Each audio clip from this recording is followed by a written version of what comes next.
ආයිබෝවන් සත්‍ය අපක්ෂපාතී මධ්‍යස්ථ ප්‍රවෘත්ති වාර්තාකරණය තුළින් කාලීන ප්‍රවෘත්ති විකාශයෙන් ලංකාවේ අංක 1 බවට පත් වූ සියත ටීවී රාත්‍රී ප්‍රවෘත්ති විකාශයයි ආරම්භ වන්නේ. මම උදේශානි ඩමගෙදර. ප්‍රථමයෙන් අවධානය රාත්‍රී පුවත් සිරස් තල වෙත.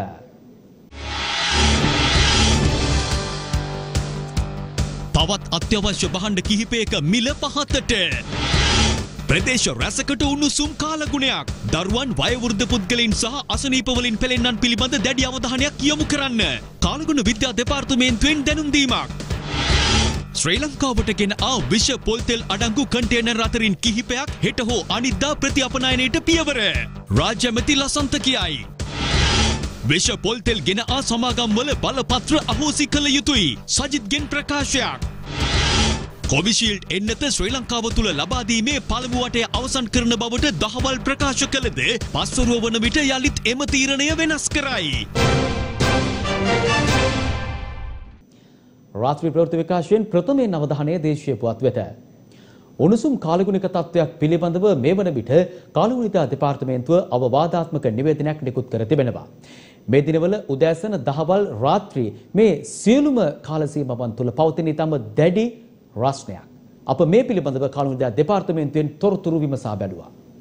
පොළොන්නරුව ත්‍රිකුණාමලය මඩකලපුව අම්පාර මොනරගල සහ හම්බන්තොට යන දිස්ත්‍රික්කවල ඇතැම් ස්ථානවල උණුසුම් දර්ශකය එනම් මිනිස් සිරුරට දැනෙන උණුසුම වැඩි අවධානයකට යොමු කළ යුතු මට්ටමක පවතින බව කාලගුණ විද්‍යා දෙපාර්තමේන්තුව අද දින නිවේදනයක් නිකුත් කරමින් ප්‍රකාශ කළා. ඒ අනුව කාණ්ඩ 4ක් යටතේ කාලගුණ විද්‍යා දෙපාර්තමේන්තුව මෙලෙස උෂ්ණත්ව අනතුරු ඇඟවීම් ප්‍රකාශයට පත් කර තිබෙනවා. ඒ අනුව සෙල්සියස් අංශක 27ත් 32ත් අතර උෂ්ණත්වය පිළිබඳව අවධානයෙන් සිටිය යුතු අතර වැඩි වේලාවත් එම උෂ්ණත්ව දර්ශකයන් යටතේ නිරාවරණය වීම සහ ක්‍රියාකාරකම් වල නිරත වීම තුළින් තෙහෙට්ටු තත්වයක් ඇතිවිය හැකියි. එමෙන්ම තවදුරටත් එම ක්‍රියාකාරකම් වල නියැලීම හේතුවෙන් විජලනය සහ ලවණ ඉවත්වීම නිසා මස්පිඩු පෙරලීම ඇතිවිය හැකියි. එමෙන්ම උෂ්ණත්වය සෙල්සියස් අංශක 32ත් 41ත් අතර වැඩි අවධානයක් යොමු කළ යුතු වනවා. ඒ අනුව එම උෂ්ණත්වය යටතේ නිරාවරණය වීමෙන් මස්පිඩු පෙරලීම අධික මහන්සිය ඇතිවිය හැකි බවයි කාලගුණ විද්‍යා දෙපාර්තමේන්තුව පවසන්නේ. එමෙන් මෙම උෂ්ණත්වය යටතේ වැඩි වේලාවක් ක්‍රියාකාරකම් වල නිරත වීම තුළින් උෂ්ණත්ව නියාමන ක්‍රියාවලිය අඩපණ වීම නිසා ඇතිවන ආඝාත තත්වයන්ටද මුහුණ දීමට සිදුවනවා. එමෙන්ම සෙල්සියස් අංශක 41ත් 54ක් දක්වා උෂ්ණත්වයක නිරාවරණය වීම අනුතුරුදායක බවයි කාලගුණ විද්‍යා දෙපාර්තමේන්තුව පවසන්නේ. ඊට අමතරව සෙල්සියස් අංශක 54ට වඩා ඉහළ උෂ්ණත්වයක් යටතේ නිරාවරණය වීම ඉතා අනුතුරුදායක වන අතර ශරීරයේ උෂ්ණත්ව නියාමන ක්‍රියාවලිය අඩපණ වීම නිසා එයින් ආඝාත තත්වයන් ඇතිවීමේ ඉහළ ප්‍රතිශතයක් පවතිනවා.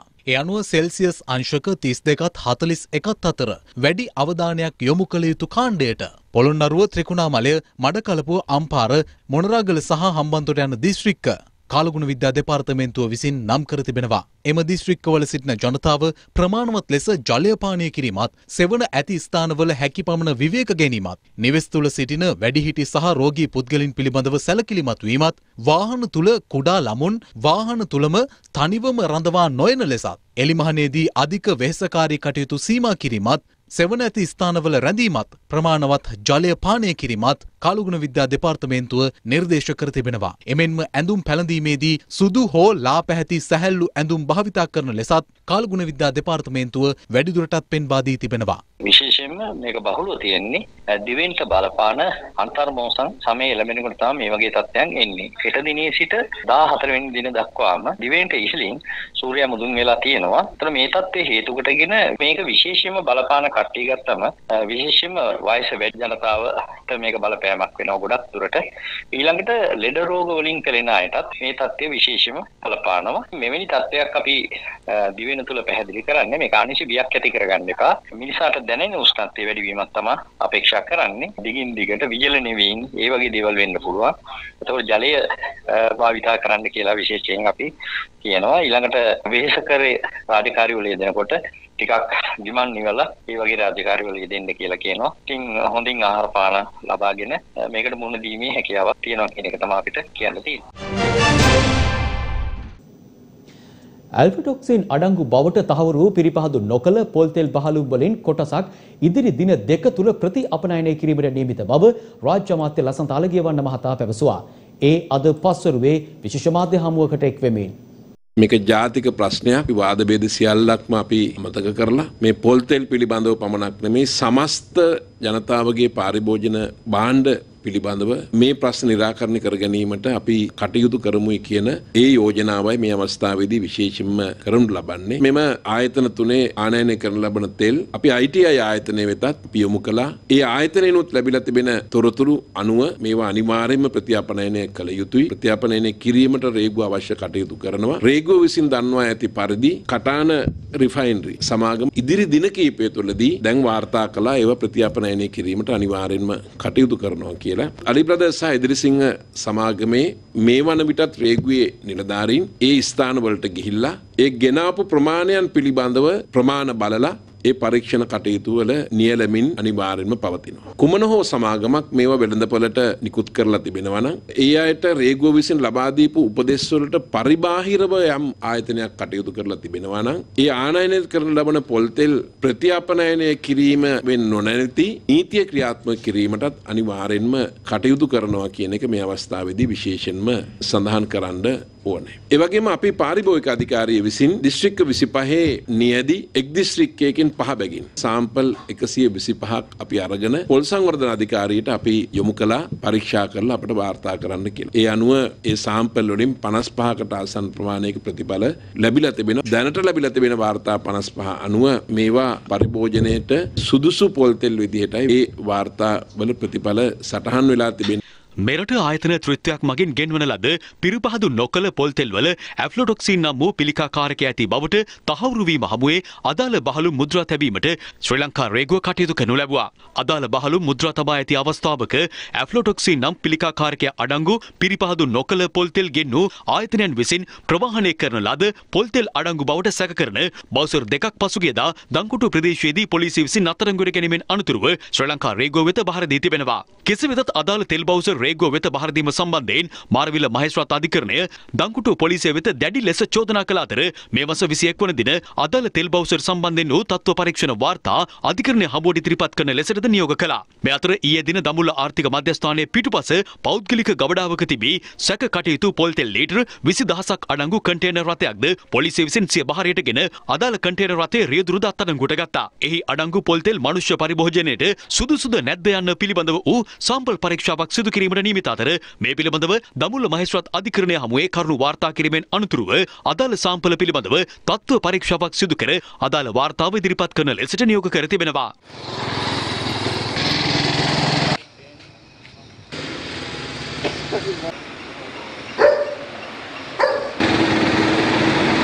මේ සමගම දැඩි ආందోලනයකට තුරු දුන් ආනයනික පිරිපහදු නොකළ පොල් තෙල් වල ඇෆ්ලොටොක්සින් නම් පිළිකාකාරකය අඩංගු බවට තුන්වන වරටත් ඊයේ දින තහවුරු වී තිබෙනවා. මේ අතර පිළිකාකාරක විෂ පොල් තෙල් මෙරටට ගෙන්වූ සමාගම් වල බලපත්‍ර අහෝසි කිරීමට රජය කටයුතු කළ යුතු බව විපක්ෂ නායක සජිත් ප්‍රේමදාස මහතා පවසනවා.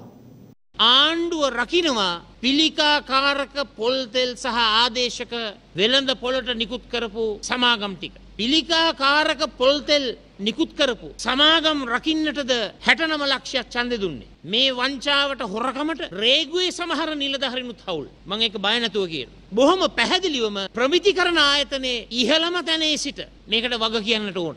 ආණ්ඩුවේ මැති ඇමතිවරුන්ගේ අනුදැනුම මත තමයි මේවා වෙළඳ පොළට නිකුත් වෙලා තියෙන්නේ. එහෙම බලවතුන්ගේ සහයෝගයක් නැතුව මේක කරන්නට බෑ. ආරිභෝගිකයා බහරව ඉන්න ඇමතිවරයෙක් ඉන්න තොත්ත බබෙක් වගේ කතා කරන්නේ. අනේ මම නම් දන්නේ නෑ මෙහෙම වුණයි කියලා. එයා දන්නේ නැහැලු. එයාට වග කියන්න බැහැලු. වග කියන්න බැරි නම් මොකද ඇමතිකමේ ඉන්නේ. වග කියන්න තමයි මිනිස්සු ඡන්දේ දීලා ඇමතිකම් മന്ത്രിකම් ලබා දීලා තියෙන්නේ. විස පොල් තෙල් විකුණපු සමාගම් වලට මොකද්ද ගන්න තීන්දුව? මම කියනවා ඒගොල්ලෝගේ සමාගම් බලපත්‍රය වහම අහෝසි කරන්නට ඕන. මම හිටියනම් ඒකයි මම කරන්නේ. නමුත් දැන් ඉන්න ඇත්තොන්ට ඒව කරන්න කොන්දක් නැහැ. කසේරුකාවක් නැහැ. ජනතාව ගැන හැඟීමක් නැහැ.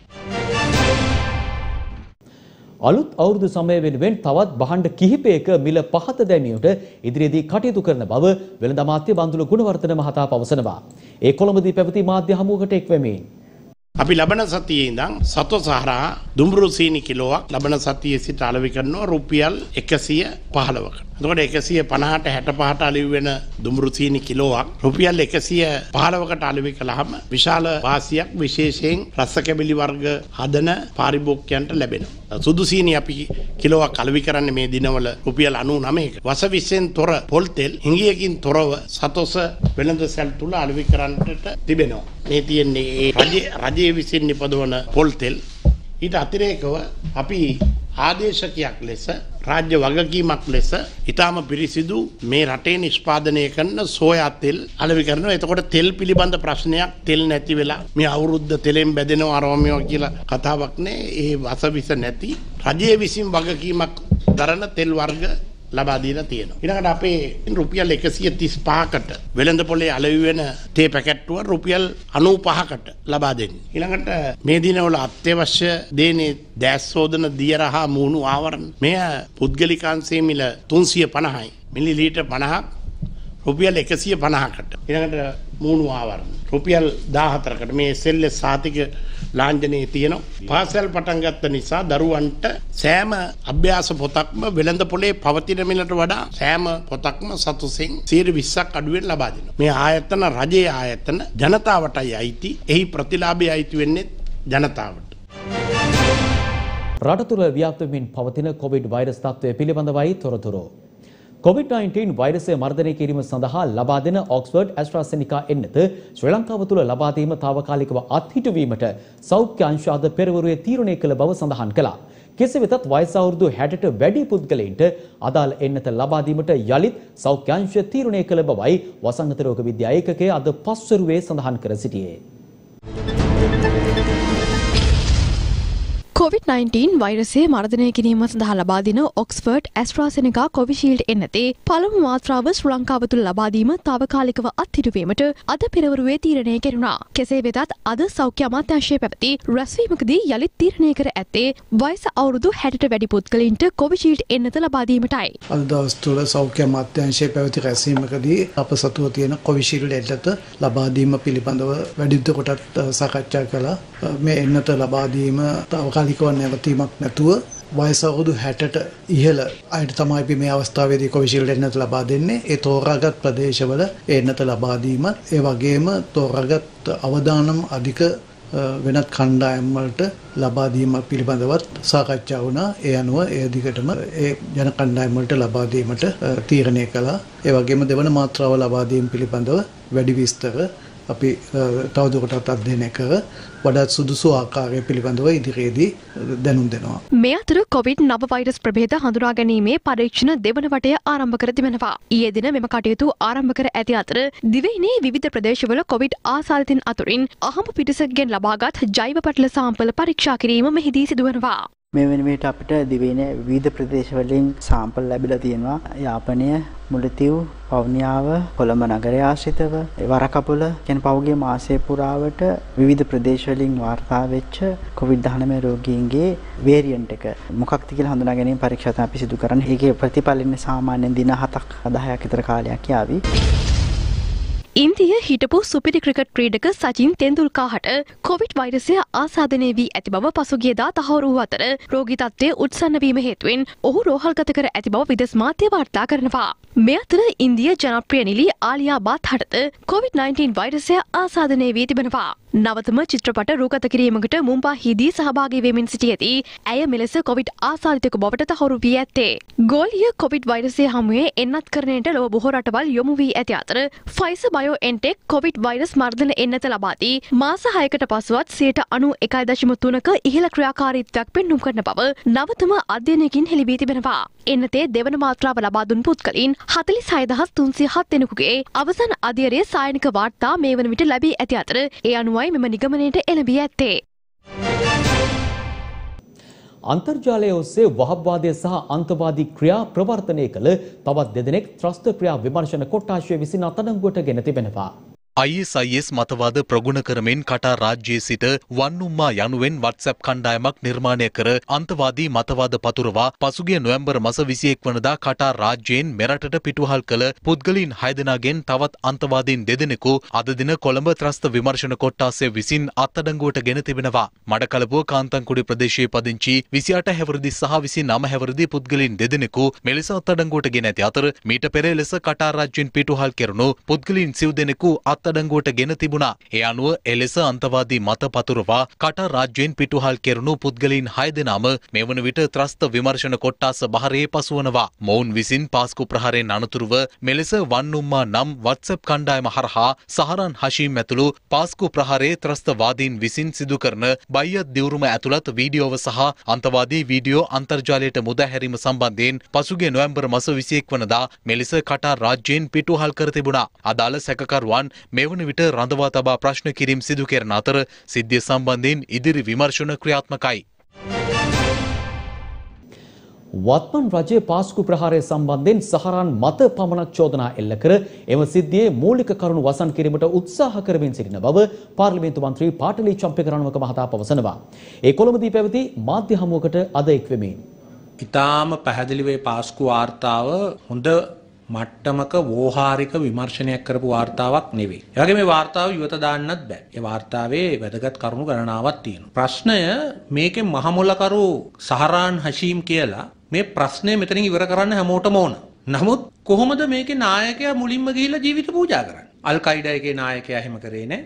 ISIS නායකයා එහෙම කරේ නැහැ. මේ හදන්නේ මේ ප්‍රශ්නය වහන්න. ප්‍රශ්න ගණනාව මේ වාර්තාවෙන් පැන නැගලා තියෙනවා. ඒක තමයි 2006 වගේ වකවානුවක T56 ඇතුළු අවි ගණනාවක් නැගෙනහිර පළාතේ කාත්තන්කුඩේ මුජහිදීන් වරුන්ට ලබා දීලා තියෙනවා. ඒ මුජහිදීන් වරු අතර ඉඳලා තියෙනවා පොලිස් පායිස්, ආමි මොහිදීන්, සහරාන්ගේ සහෝදර රිල්වාන්. තොට ඔය කියන දේශමාමක ආණ්ඩුව යුද්ධය ඉවරුණාට පස්සේ ඒ අවි ආපහු අරගෙන නැහැ. ඊළඟට අද මේ වෙනකන් උත්තර දුන්නේ නැහැ. 2010 ඉඳන් ඇයි රාසික් සහරාන් ඇතුළු තෞහිද් ජමාත් ව්‍යාපාරයට හමුදා බුද්ධ්‍යංශය පඩි ගෙව්වේ? ඒගොල්ලන්ට උපදෙස් දුන්නේ?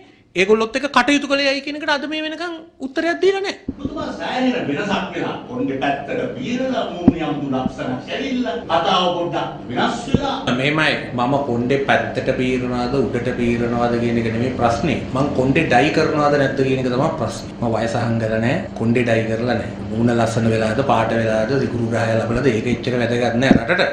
ඉතින් අපි විවුර්ත මිනිස්සු අප මේ ගත කරමින් සිටින්නේ සාමාන්‍යයෙන් වසරක වැඩිම රියානුතුරු සංඛ්‍යාවක් සිදුවන මාසය තුල. ඊටම අවසනාවන්ත විදිහට අද මේ රියානුතුරු වැඩිපුරම වාර්තා වන මාසයේ දෙවන දිනය ගත වූ පැය 24 තුල පුද්ගලයන් 12 දෙනෙකු රියානුතුරු වලින් ජීවිතක්ෂයට පත්ව තිබෙනවා.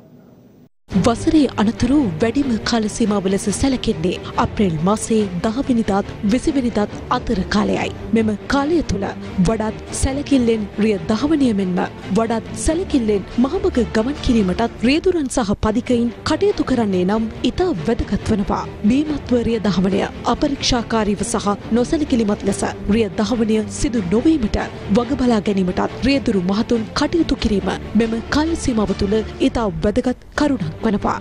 ඊයේ දිනේ උදාවන විට මාර්ග රියානතුරු හේතුවෙන් මෙරට පුද්ගලයන් 10 දෙනෙකුට දිවි අහිමි වී තිබුණා. එසේම ගත වූ පැය 24 තුළ දිවයින පුරා සිදු වූ මාර්ග රියානතුරු 10කින් මිනිස් ජීවිත 12ක් බිලිගෙන ඇති බව පොලිසිය ප්‍රකාශ කළා. ඊයේ දිනය තුළ ශ්‍රී ලංකාවේ විවිධ ප්‍රදේශවල සිදු වූ අනතුරු 10කින් පුද්ගලයන් 12 දෙනෙක් පමණ මිය ගොස් තිබෙනවා. මෙයින් වැඩිම ප්‍රමාණයක් මිය ගොස් ඇත්තේ පදිකයින් 5 දෙනෙක් පමණ මිය ගොස් තිබෙනවා. යතුරු පැදි වලින් සිදුවන අනතුරු වල වර්ධනයක් දක්නට ලැබෙනවා. සිංහල අලුත් අවුරුදු සමය ඉස්සරහට උදා වෙනවා. එවැනි කාල පරිච්ඡේදයන් වලදී වැඩිපුරම තුවාල ලබන්නේ වැඩිපුරම මිය යන්නේ යතුරු පැදි වල ගමන් කරන පුද්ගලයන්. නිකරුණේ තම වටිනා ජීවිතය මහමගට බිලිවීමට ඉඩ නොදී මහමග ඔබ රිය දහවනය කරන විටදී සහ ගමන් කරන විටදී වෙනදාට වඩා සැලකිල්ලක් වෙනදාට වඩා පරිස්සමක් ඔබ තුල ඇතිවිය යුතුමයි. එවිට ඔබගේත් අන් අයගේත් ජීවිත සුරැකෙනවා නොඅනුමානයි. අපි දන්න මේ ලෝකේ නොදන්න දේවල් කොච්චර තියෙනවද? මේ නිසාම මේ නොදන්න දේ පිළිබඳව දන්නා ලෝකයේ තොරතුරු සොයන්න අපි හිතුවා. සියත අද සිට ආරම්භ කළ ප්‍රවෘත්ති විශේෂාංගය Do you know then?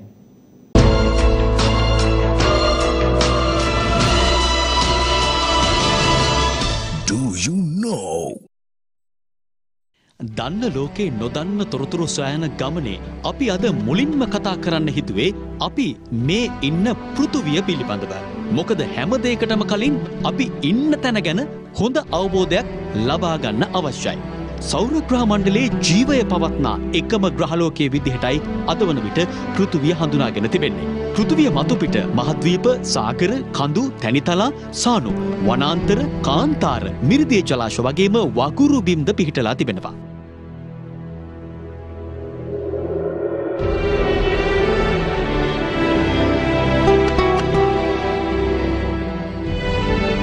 සෞරග්‍රහ මණ්ඩලයේ තෙවනියට පිහිටි ග්‍රහලෝකය වන පෘථුවිය අභ්‍යන්තරය පිළිබඳව අධ්‍යයනය කිරීමේදී එය ප්‍රධාන ස්තර 3කින් සමන්විත බව අනාවරණය කරගත්තා.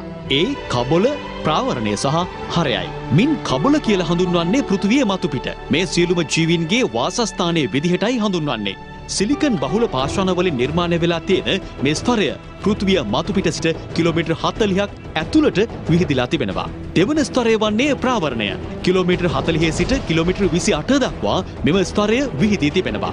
මෙහි කොටස් දෙකක් තිබෙන අතර එය ඉහළ ප්‍රාවරණය සහ පහළ ප්‍රාවරණය විදිහටයි හඳුන්වන්නේ. තුන්වන ස්තරය වන්නේ හරය. මෙහිත් කොටස් දෙකක් තිබෙනවා. පිටත හරය සහ ඇතුළත හරය විදිහට. පිටත හරය කිලෝමීටර් 2890 සිට කිලෝමීටර් 5150 දක්වා අභ්‍යන්තරයට විහිද තිබෙන අතර ඇතුළත හරය කිලෝමීටර් 5150 සිට කිලෝමීටර් 6378 දක්වා විහිදී ගොස් තිබෙනවා. සෞරග්‍රහ මණ්ඩලයේ අනෙකුත් ග්‍රහයන්ට වඩා දියුණු වගේම සංකීර්ණ වායුගෝලයක් තිබෙන්නේ පෘථුවියටයි. Do you know? එම පුවතත් සමගින් අප ඔබෙන් සමගන්නවා රාත්‍රී ප්‍රවෘත්ති විකාශයෙන්. අප යලිත් හමුවන්නේ හෙට උදෑසන 6ට අපගේ උදෑසන ප්‍රවෘත්ති සමගින්. ඔබට සුවදායි රාත්‍රියක්. දිනපතා අලුත් වීඩියෝ සහ ප්‍රවෘත්ති නැරඹීමට ඉහත බටන් එක ක්ලික් කර සියත TV සබ්ස්ක්‍රයිබ් කරන්න.